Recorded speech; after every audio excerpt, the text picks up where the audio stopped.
Il est né le 9 janvier 1881 à Willow Bunch, en Saskatchewan au Canada. Il mesurait 2,52 m à seulement 23 ans et il continuait de grandir. Durant une vie malheureuse, il a été exposé comme une bête de cirque.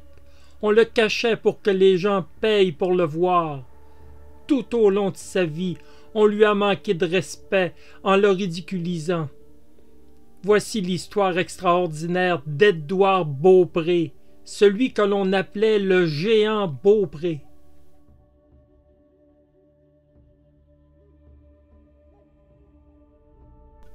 Édouard Beaupré était d'origine métisse. Son père, un Québécois, s'appelait Gaspard Beaupré et sa mère une métisse, Florestine Piché. Édouard souffrait dès la naissance d'une tumeur de l'hypophyse qui créait une sécrétion trop grande d'hormones, ce qui causait une croissance qui en fit un géant. Il était le plus grand Canadien de tous les temps, connu dans tout le pays.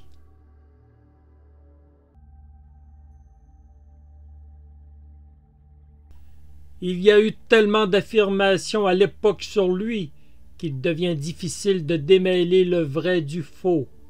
On affirmait qu'il pesait 6,5 kilos à la naissance, ce qui semble douteux.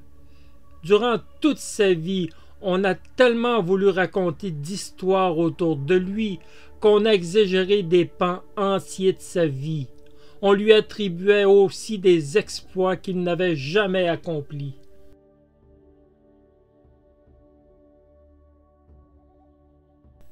La vérité sur Édouard Beaupré est qu'il avait une croissance parfaitement normale jusqu'à ses 7 ans. Soudainement, il s'est mis à grandir. À 9 ans seulement, il mesurait 1,85 m. À 12 ans, plus de 2 mètres. On dit qu'il semblait avoir un léger retard intellectuel. Par contre, une fois de plus, cette affirmation semble douteuse, car il pouvait s'exprimer très facilement en français, en anglais, en cri et en sioux. On lui attribuait un excellent jugement.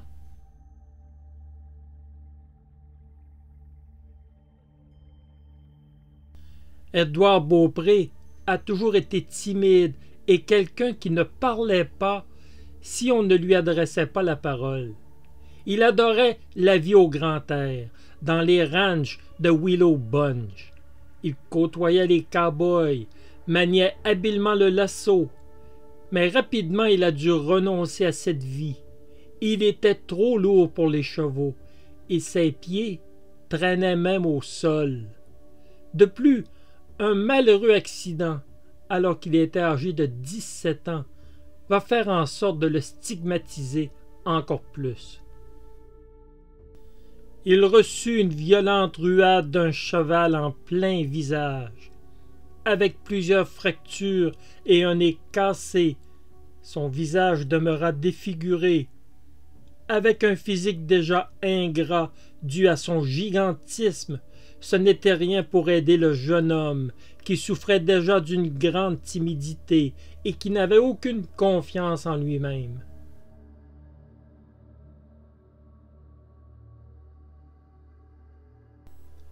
Avec son rêve brisé de devenir un cow-boy, Édouard Beaupré, avec son tuteur André Gaudry, fit le tour de plusieurs villes canadiennes.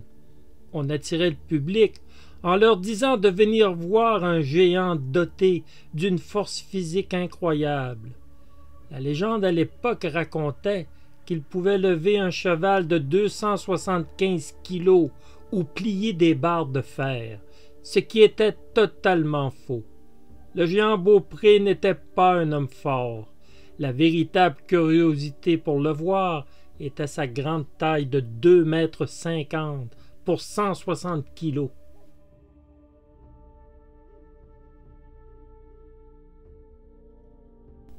Édouard Beaupré a fait plusieurs tournées de ce genre avec des profits très minces. Il séjourna 1 an en Californie. Le jeune homme était malheureux. Il continuait de grandir et la solitude l'amena à boire de plus en plus. Aussi, il était naïf et se faisait constamment rouler par les organisateurs d'événements. Encore une fois, Beaupré ne faisait que de maigres gains, tout en passant pour une bête de cirque où les rires moqueurs et les regards hébétés ne faisaient que l'humilier.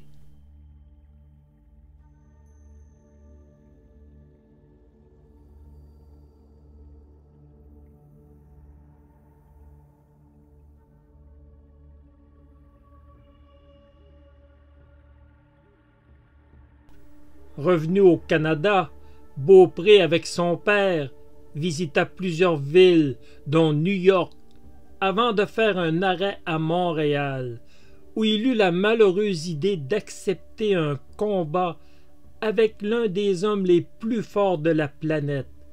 Un combat fut organisé contre le légendaire Louis Cyr le 25 mars 1901 au Parc sommaire de Montréal. Le combat attira une foule monstre.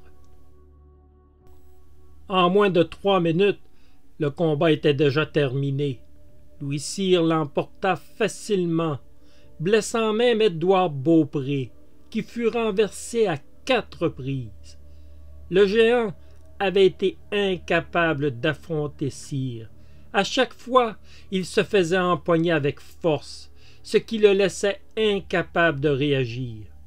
Beaupré fut hué par la foule. La réaction de la presse fut impitoyable. Elle s'amusa à ridiculiser le grand géant.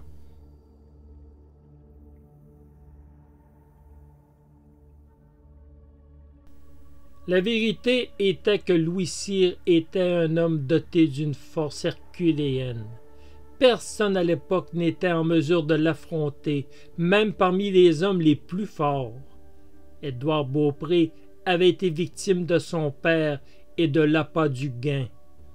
Il semble également que dès 1901, Édouard Beaupré souffrait déjà de tuberculose, ce qui diminuait encore plus ses chances face à une terreur comme Louis Cyr. D'ailleurs, Cyr lui-même exprima qu'il aurait pu tuer le grand géant, et il affirmait qu'il regrettait d'avoir accepté ce combat.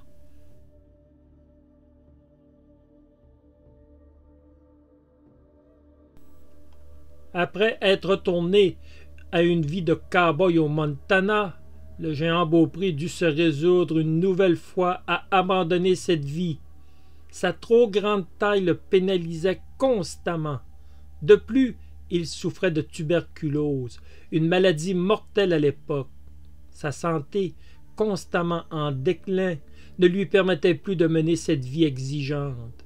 Sa croissance pénalisait ses muscles qui ne grossissaient pas au même rythme, ce qui lui enlevait de plus en plus de force physique.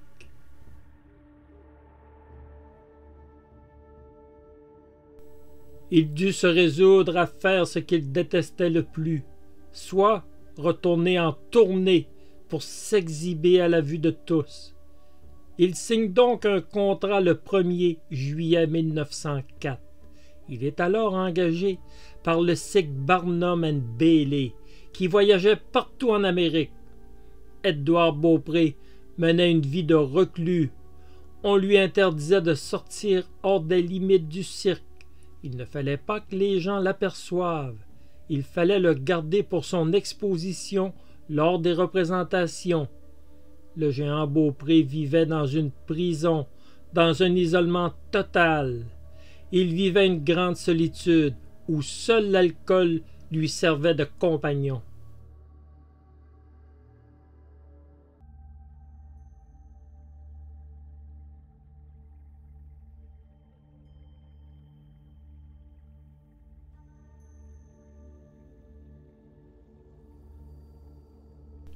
Le 3 juillet 1904, à l'exposition universelle de Saint-Louis, le géant Beaupré s'effondre et meurt des suites de la tuberculose. L'autopsie révéla qu'il avait été victime d'une hémorragie pulmonaire massive. Il n'était âgé que de 23 ans.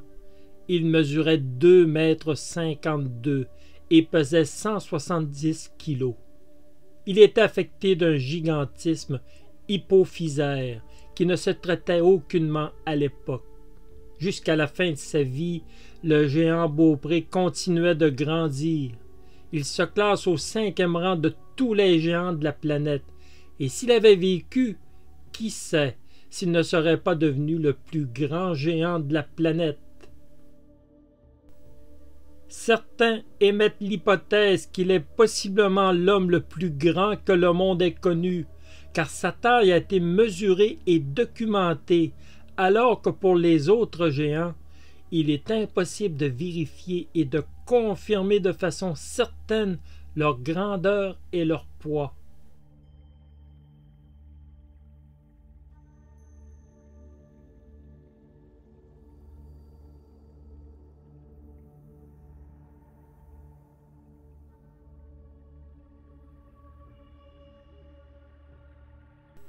L'histoire du géant Beaupré est une vie malheureuse, remplie d'humiliation et de mépris envers sa personne.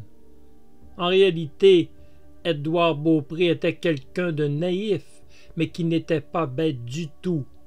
On disait qu'il était quelqu'un de très gentil, sans aucune once de méchanceté.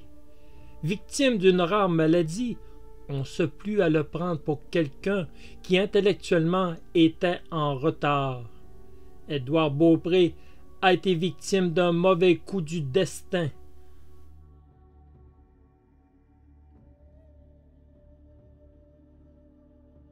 L'histoire du géant Beaupré et de ses humiliations ne s'arrête malheureusement pas en ce jour du 3 juillet 1904. On embauma immédiatement le corps du géant.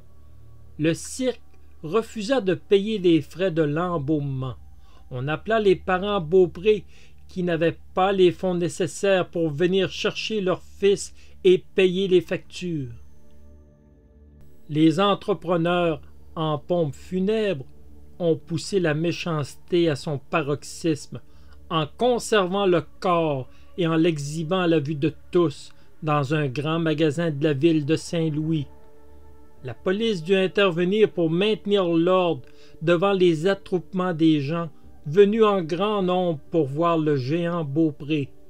Les autorités policières durent se résoudre à ordonner aux entrepreneurs de cesser cette opération des plus macabres et de mauvais goût.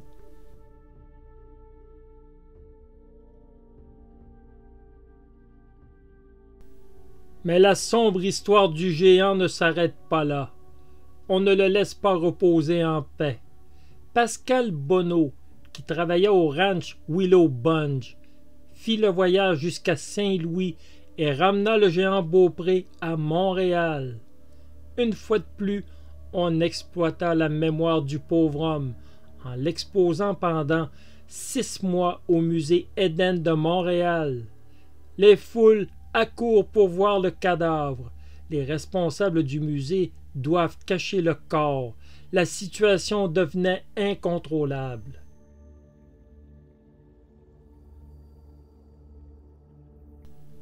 Sans aucun respect pour sa dépouille, le géant se retrouve abandonné dans un hangar dans un quartier pauvre de Montréal. En 1907, il est découvert par des enfants qui avertissent aussitôt l'église de la paroisse. C'est ainsi que l'Université de Montréal et son département d'anatomie prennent en charge le corps de Beaupré et le momifient pour une préservation pour plusieurs siècles. On étudie son cadavre pour des raisons soi-disant médicales. Encore une fois, le corps du géant sert d'attraction. Il est exposé dans un châssis vitré à la faculté de médecine jusqu'au milieu des années 1970. Ce n'est que 85 ans après sa mort que l'on rend le corps d'Édouard Beaupré à sa famille.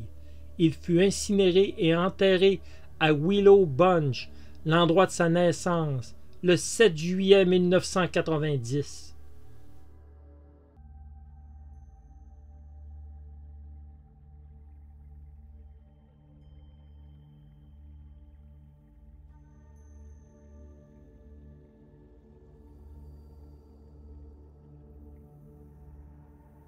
Édouard Beaupré, alias le géant Beaupré, est né le 9 juillet 1881 et est décédé le 3 juillet 1904 à l'âge de 23 ans.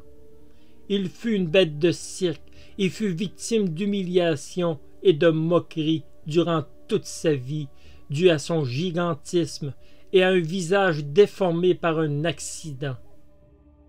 Il fut exploité par des entrepreneurs qui ont abusé de lui dû à sa grande naïveté. Isolé du reste du monde, Édouard Beaupré a sombré dans l'alcool pour noyer sa peine. Il décéda à l'âge de 23 ans et sans aucun respect pour sa dépouille, il fut exposé à 3 reprises dans un but mercantile. Même l'Université de Montréal est coupable d'avoir exploité la dépouille du géant. La vie et la mort d'Édouard Beaupré, alias le géant Beaupré, est une histoire remplie de tristesse.